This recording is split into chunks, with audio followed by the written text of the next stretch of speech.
Hey everybody, what's going on? Your host, LovelyCheesePizza here. We need to talk. We need to talk about something that I came across last night.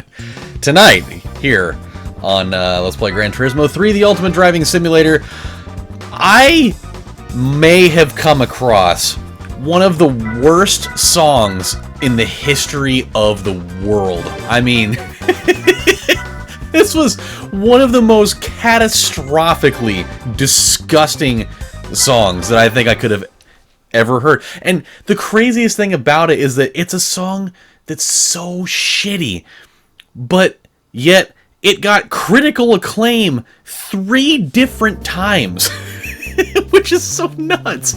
So last night my parents and my brother and I were sitting down, and we were just like talking about music and stuff, and we were watching like the Comcast music channels and stuff, and we were just, you know, talking about, like, you know, we all love listening to, you know, 50s, 60s, 70s, and 80s and stuff, and so we're sitting there talking about, you know, different bands that, you know, over the years didn't go, you know, declined the option to go to things like the original Woodstock back in, what was that, like 68? And there were a whole bunch of like the who's who of groups that you would have thought would have performed at Woodstock never did. And so we're sitting there going through the long list, and I can't remember all of them, but there were a bunch of them in there. And as we're going along, we start deviating, and we're listening to some other music, and there was this song that my dad and my mom told me about that I don't know how in the fuck this song happened to find a way to be popular not only once or twice, but 3 different times by 3 different people, and it is mind-boggling. So you're probably thinking, hey Adam, cut to the damn chase, what the hell is the song? This song is called MacArthur Park, and the version that I'm talking about is by a guy named Richard Harris, which I don't really know a lot about Richard Harris, but my parents gave me a little bit of the skinny about this fucking guy. And this guy, I guess, like, he was in theater, like he was an actor. He was in like a bunch of like Western movies and stuff that my dad had remembered seeing, and I guess he did like Broadway type stuff, like he did, you know, those types of things. And so for whatever fucking reason, this dude comes out and makes the song MacArthur Park, and it's like this 7.5 minute ballad about a whole bunch of bullshit. And dead serious, the main the main like chorus of the song, I shit you not, was this. And like, I might be getting some words wrong, but this is the general deal, was something about leaving the cake out in the rain. And so, and I'm gonna reenact it as best I can, but it's so fucking ridiculous. He just goes something about leaving the cake out in the rain, and was something about, I just can't take it. It took so long to bake it, and I'll never see that recipe again. And it, I'm dead serious. That's what it is. And it's like the I'll never see that recipe again. It, like, he way over embellishes the note. He's like, I'll never see that recipe again. And after that, he just goes, oh no! It's so fucking funny. It just, like, he goes so over the top with it. And as soon as we heard that, because my parents hadn't heard that song in probably 30 years, because it came out in 1968. Like, you're thinking about all these groups that came out with these fucking bangers in 68 for Woodstock, and you got fucking Richard Harris over here putting out this depressing nightmare of a tune. And the craziest part about that is that song in 1968 was number 2 It peaked at number 2 on the Billboard Top 100. That fucking song. That whole diatribe went on for 7.5 minutes. And, like, my parents were saying, like, they used to play that song at bars. People are going to bars, drinking beers, you know, shooting pool, doing whatever the hell they were doing in 1968 bars, listening to that song by Richard Harris. And like, that song ended up being remade by Donna Summer, of which it won an award, and it also got remade into like a country version by Waylon Jennings, of which it also won an award. That, you know, the respective years that those came out. And I'm just thinking, like, what could you possibly... I haven't listened to the other versions of that song, but it's like, what could you possibly do to that song to make it more acceptable? Because, I mean, it's such an absolute catastrophe of music. And, like, I'm sitting here thinking, like, as bad as that song is, it's probably still better than some of the shit that's out now. I mean, Billie Eilish is bullshit. I mean, she's got a techno beat and she's just like mumbling. I mean, she could be literally talking about like putting pots and pans in the engine of your car while you're, you know, dousing a gorilla in motor oil, and nobody would give two shits about it because people don't pay attention to lyrics anymore. It just, as long as the beat is something that I can sit here and disconnect my fucking brain to for a while and not have to think about anything critically for the rest of my entire life. That's a really nice looking car, by the way. And then they'll do that. But yeah, I had to get that off my chest. I physically wrote that down because I had to talk about it here. Because it's so stupid. You gotta give it a listen. I'm dead serious. You'll be literally rolling on the floor laughing. Like, my dad and myself were literally almost fucking crying. It was so funny. Because he makes the concept of leaving a cake out in the rain and the fact that he'll never be able to find the recipe for that cake into such an overly dramatic experience. It's like, I just can't take it. It took so long to make it, and I'll never see that recipe again. Oh no!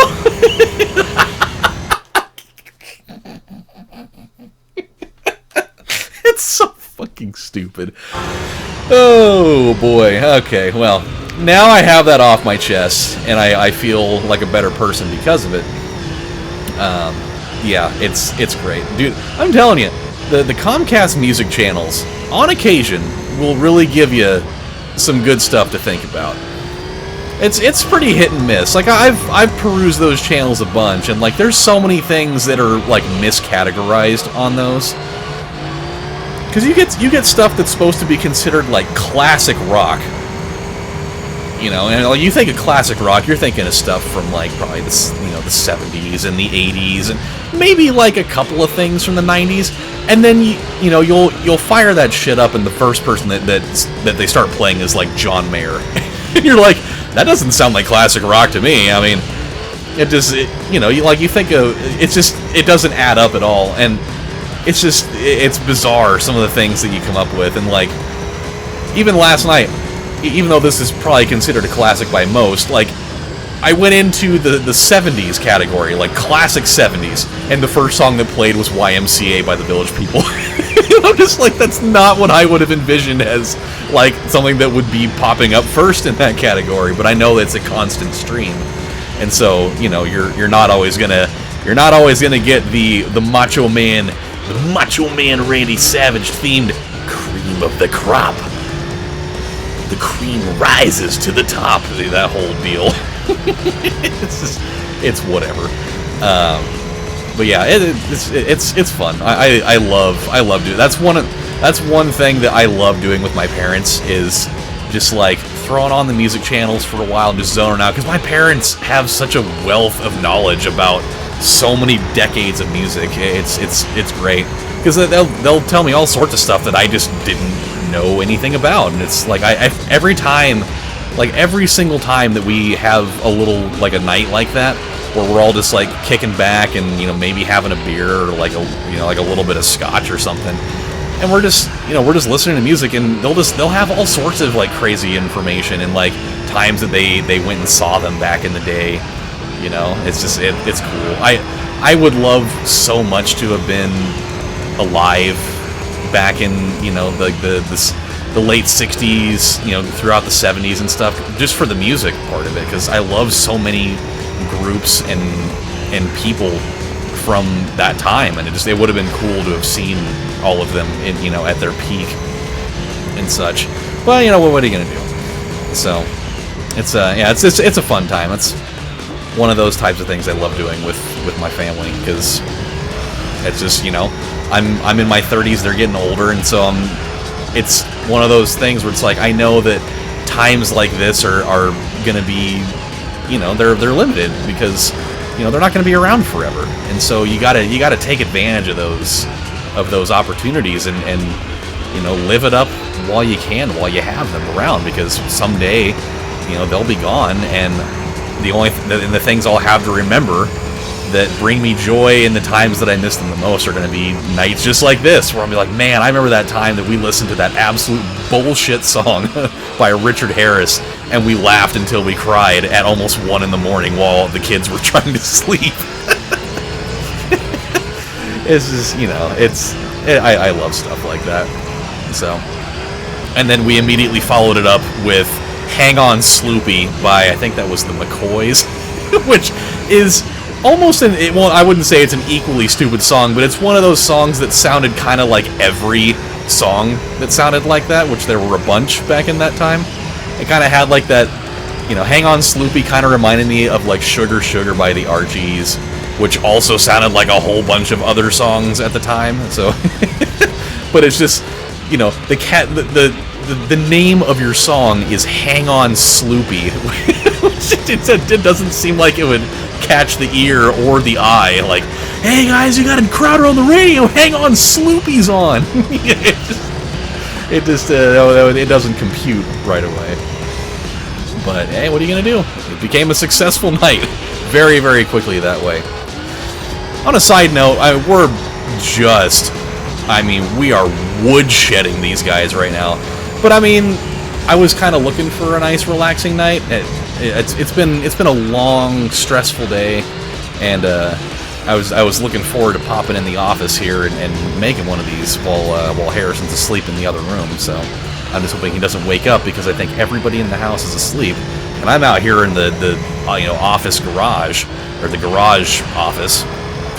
Office garage would be pretty crazy. Just one singular office the size of a full, 3 or 4 car garage. That'd be great, man. I imagine the stuff I could get done with a room that size instead of a room this small. That'd be legit. But I hope he doesn't wake up, because if he wakes up, everybody's asleep, and he's going to be wandering around the house, wondering where in the hell I am, because I'm not in the room with him. And so that, I would feel bad. But I don't think that's the case. I had checked on him before he came in here, and that dude was sawing logs in the way that a 3-year-old can totally do that. So, but moving to the next thing that I've been thinking about a lot today.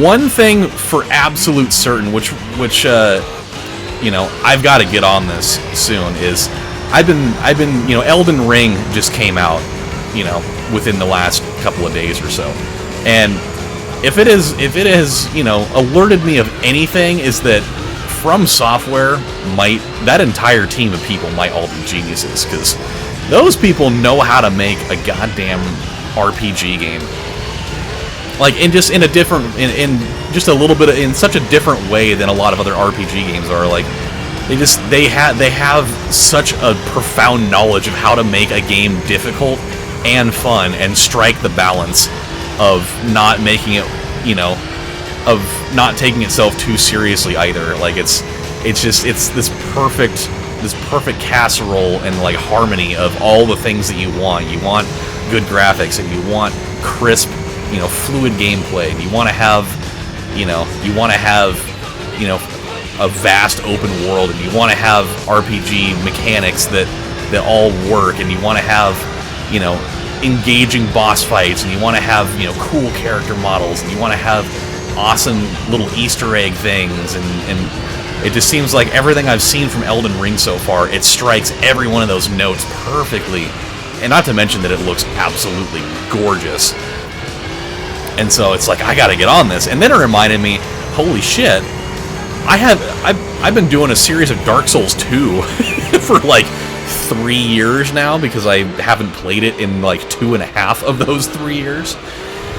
And then it's kind of spurred me into this whole deal where I, you know, made a Microsoft Word document on my laptop of like, what are all these games? What are all the games I need to play? Because I had a list that I started making on my old laptop before the battery compartment exploded, and it's like, man, I need to like get on this. Like, I got to start like compiling a list of all the things that I haven't played that I want to, or things that, you know, I started playing but I haven't finished. You know, things like, you know, like Rocket League, I haven't done that in a while and I want to get back on it. And things like Untold Legends Brotherhood of the Blade that I, you know, got about midway through and wasn't able to finish it. And even things like, you know, for the Wii, there was that game that I played, this was, you know, what, 7, 8 years ago, was Lost in Shadow, which I finally have a working Nintendo Wii now, but it's not a modded one. And so I don't even have that game anymore. But I wish I did so that I could play the damn thing. Yeah, dude, it's just like, and then so I started compiling more and more games, and I came up with a whole shitload of them last night, just kind of all off the cuff. I mean, I had things like, you know, some really obscure games in there too, but I mean, it started with having things like, you know, Castlevania, Aria of Sorrow, and Harmony of Dissonance, and Circle of the Moon, and, you know, games like, you know, River Raid for the Atari 2600, because I still have mine up here in my office, and, you know, games for, I had a lot of PS2 games in there. I had a lot more of those than I expected. You know, games like ATV Off-Road Fury, and, you know, Gran Turismo 4, when I, you know, finally complete this game at the age of 47. And, you know, Def Jam Fight for New York, which is one of my all-time favorite fighting games. And, you know, Siphon Filter 3 for PS1. And, you know, finally playing Silent Hill. And, you know, games like Extreme G for Nintendo 64. And even games like, you know, some more things in the more obscure area, you know, like Klonoa Door to Phantomile, I think was the proper name of the game for PS1, and, you know, oh god, for Game Boy Advance, is actually a game that just the cover of the game is so unassuming, but apparently the game is actually pretty good. It's called Carnage Rally, which I think that AVGN did a little thing about that, possibly, or I don't remember. Somebody, like one of the big gaming entities out there, did a little review about that game, and particularly because of how incredibly awful the box art and name of that game is. But it's actually supposedly a pretty fun game. You know, games like Racing Gears Advance and oh god. At this point, when you guys will have seen this video, I've just finished Home Sweet Home, and you know, there's another Home Sweet Home game out there, and there's God, just so many games I want to play. I can't even name all of them off right now. I'm trying to think of some of these off the top of my head,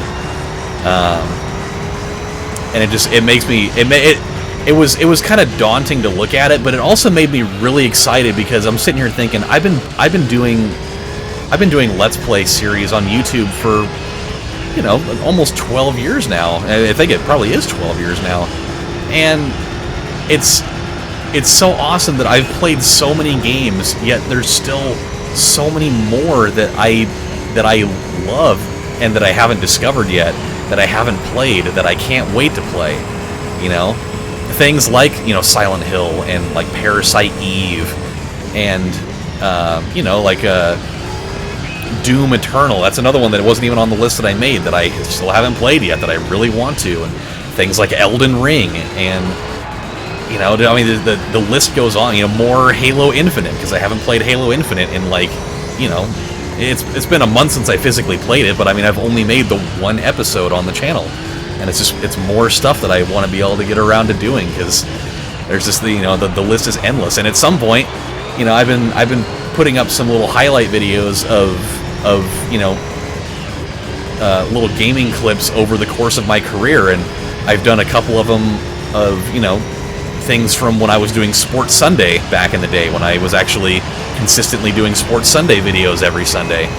And it makes me realize I'm actually one video away, I believe, from hitting my 100th episode of Sports Sunday. And it's just like there's so many old things that I can't wait to get back into as I slowly start recording just a little bit more consistently and trying to get some regular content up for you guys to watch. It's a very exciting time, because I went such a long time without filming anything, just because life was so crazy and so full of things. But some elements in my life have changed, and so there's a little bit more availability there, and so I'm gonna make the most of it, and do something that's always been such a great stress release and creative outlet for myself, that I can just disconnect from all the worries of my life for a little while and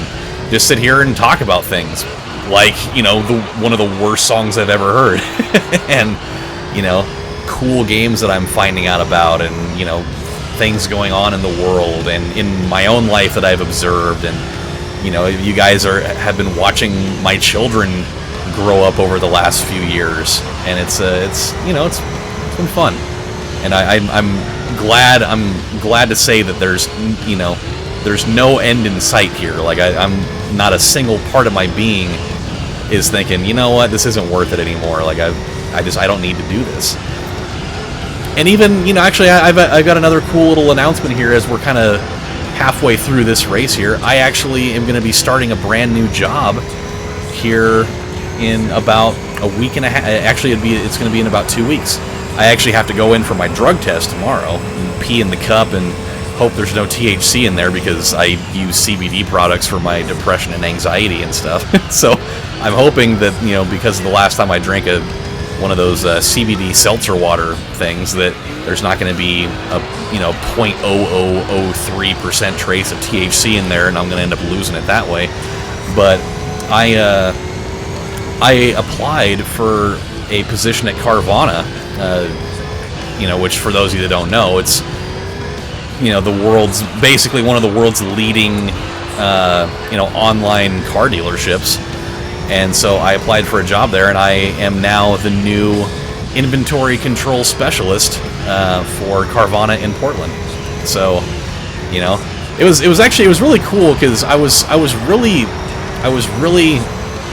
kind of, I don't know, I had just like this apprehension, not that I didn't want to do it, but I had like this really kind of worrisome feeling about when I was going to do the interview, that I was just going to find a way to screw it up somehow. Even though I had basically all the qualifications that they wanted and needed, I had this fear that I was just going to bomb it, because I've done so few interviews in my life, and especially I don't think I've ever done an interview over the phone before. And so it was like this element that it felt really awkward to me. And it ended up going really, really well. Like she called, and we talked on the phone for about 20 minutes, just about various things, and she's asking about my work history, and I'm just sitting here thinking, oh man, this is going to be right up my wheelhouse, because the position, like you do deal with customers, but a lot of it is, it's handling database management, and you're out on the lot, and I'm sitting here thinking, you're checking in cars and making sure there's no damage on any of them before they go to the staging area where they get all the pictures taken and ready to get sold. And I'm sitting here thinking, like, this is literally of the two jobs that I have had in my life, working for the health food store and working for BMW, it's literally a combination of those two jobs. Like, I couldn't have been any more prepared for this moment. And I'm just like, I was just like, she's like, what's your work history? Like, I see your resume here, and it says that you've worked for a health food store for a really long time, and like, what was your job there? And I was like, well, my job was literally to work with customers to you know, to assist them in buying what it was that they needed to buy, answer questions, you know, would do whatever you need to do. So I mean, it was a very high amount of customer interaction. But I also did all the, you know, all the bookkeeping and accounting, so I have a lot of experience with database management and, you know, and handling, you know, data input and data entry and, you know, reconciling things. You know, I have accounting experience, and so it's just like, and then, you know, I was like, I also worked for BMW for a year, of which I was the BMW genius there, where, you know, I was a jack of all trades outside of, you know, studying all the cars and being able to help people with, you know, with sales deliveries and doing, you know, in-home visits to help them troubleshoot stuff with their cars. I also was used as a, you know, secondary lot attendant, where I was moving cars around the lot and I was helping, you know, check them in when they came in off the truck and all this stuff. So it's like, she's like, I mean, I can sit here and do the whole, you know, well, it was nice to talk to you, like my people will call your people and that whole thing. She's like, I'm just gonna be honest with you. You are way more qualified than quite literally everybody else that I have talked to over the last 72 hours. Like, I've talked to a bunch of people for this position, and not a single one of them are anywhere near the ballpark of qualified like you are for this. So she's like, I'm just gonna spare myself and you the time of unnecessary waiting, and I'm just gonna throw it out there. She's like, do you want this job? Yes or no? And I was just like, yeah. She's like, it's yours then. She's like, you are now the new inventory control specialist here at Carvana in Portland. And I was just like, holy shit. That was awesome. I was not expecting that to go that way. I was expecting to literally get the, all right, well, thank you for your time, my people will call your people, and, you know, we'll go from there, and we'll let you know what we think. And instead it was just, we like you so much, you're just gonna get it right now. And like, it was such a cool, like, boost of confidence. Like, I was just radiating for the rest of the day with that. I was like, you know, I actually, you know, I did it.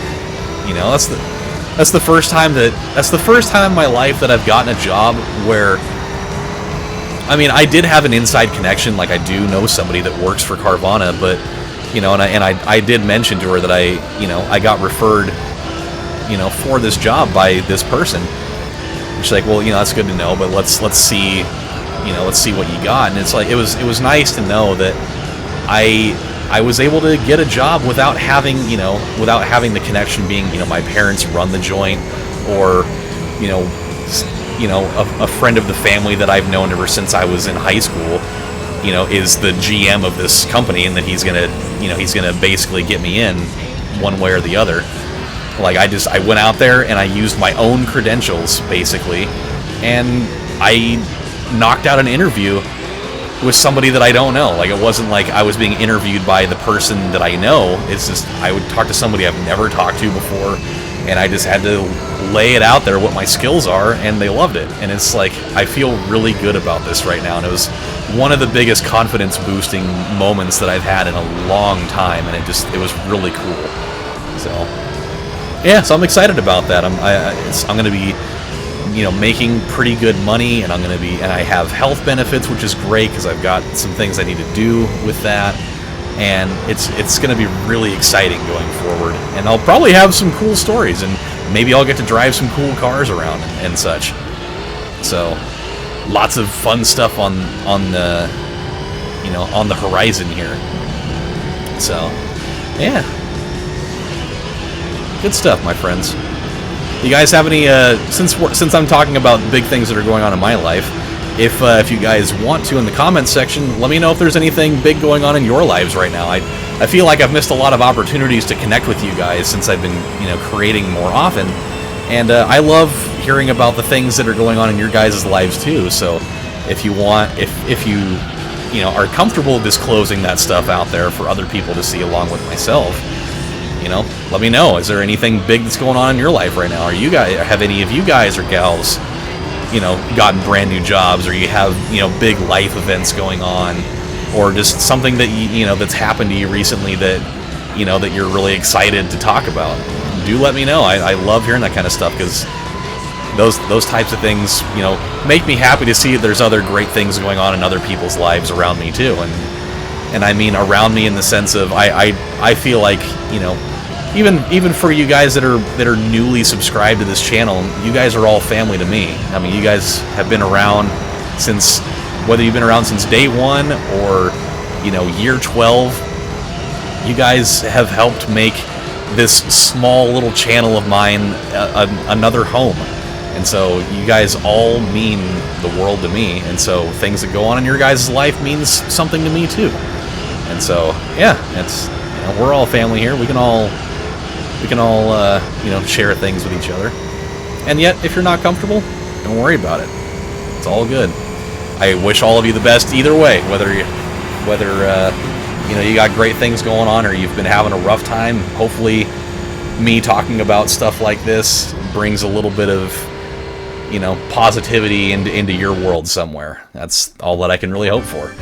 So with that, I mean, we went and dominated the competition for a couple of rounds here, and we got this section done too, which is exactly what I was hoping for. We got I just realized there's a Legacy Blitzen. I wonder if they got the naming convention out of that from, you know, from the reindeer. I feel like it couldn't be that easy. I feel like we've had one of these before, haven't we? I feel like we did. I think there's one of them in our garage already. We'll have to see. We'll see what's going on. What time is it? 11:52. God, I'm gonna have to go check on Harrison again. But at least we got this done. So let's check this out. When we come back next time, we're gonna have to start up a new challenge. Oh boy, it might be that one. It might be, but maybe not. I mean, that might be one that I might have to set apart an entire night, you know, because that's going to take a few episodes to handle. Oh, we got that one silver in there. I forgot about that. The Vits. Oh, God. Not the Vits race. Oh, shit. I mean, we can do it. God, I hate the Vits race so much.